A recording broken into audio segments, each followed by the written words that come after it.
So what has become more important to you recently than ever before?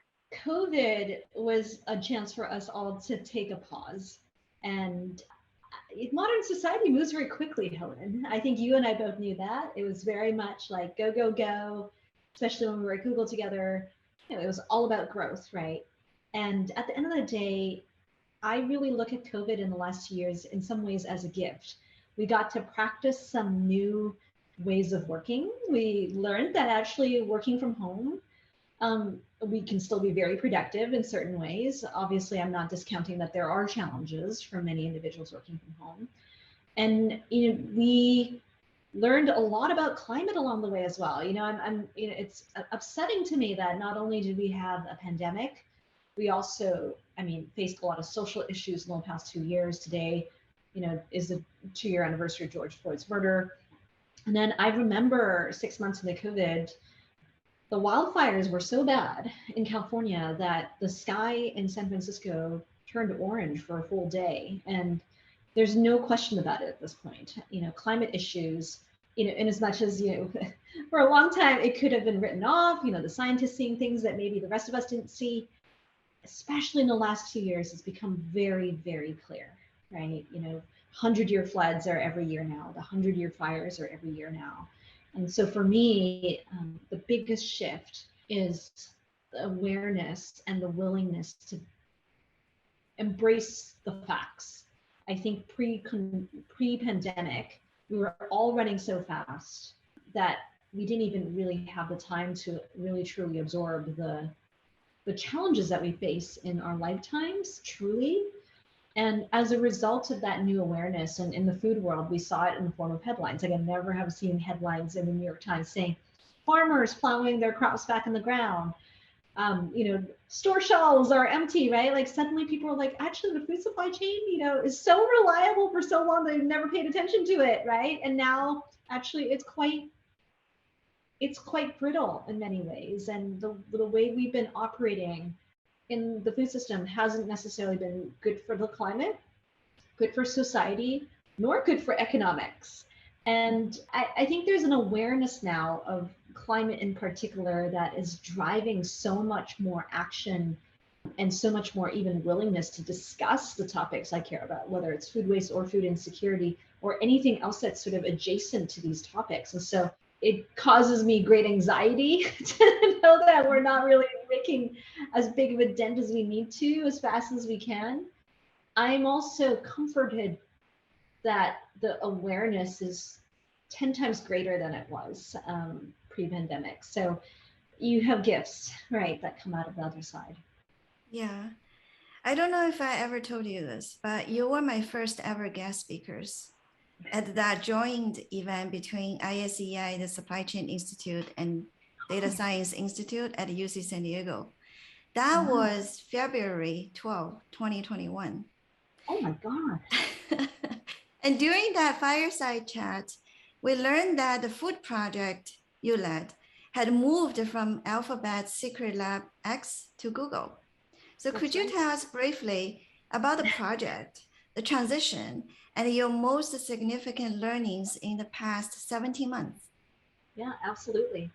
So, Helen and I had the pleasure of working together many, many years ago on really incredible breakthrough technologies like Google Glass, and then various other efforts like Project Loon, and that was internet balloons, and then self-driving cars. And it was an incredible organization to learn how to think about building moonshots. And really, in my sort of, other people see it as solving really hard problems, like wicked problems that are systems level problems. And I started this work when I was at X because I was working in our kitchens. So the backstory here is, before I would go and work on, my day job, I would go and spend some time in Google's kitchens from 5 or 6 a.m. until like 8 or 9 a.m. and help cook. And it was just very surprising to me that, being a hardware engineer a long time ago, like Helen, like in hardware, you go into a factory, right? And if the yields are 95%, something's wrong, right? Like you're wasting a lot of like raw materials, and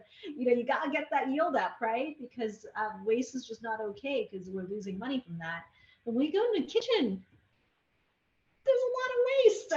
I'm like, what do you mean we're throwing away that? Or even my own home, right? When I cook food at home, if I have anything that's excess, I try to freeze it and eat it. Or even when I trim the vegetables, right? You know, even the ends of the vegetables I put in broth, right? So I try to reuse everything.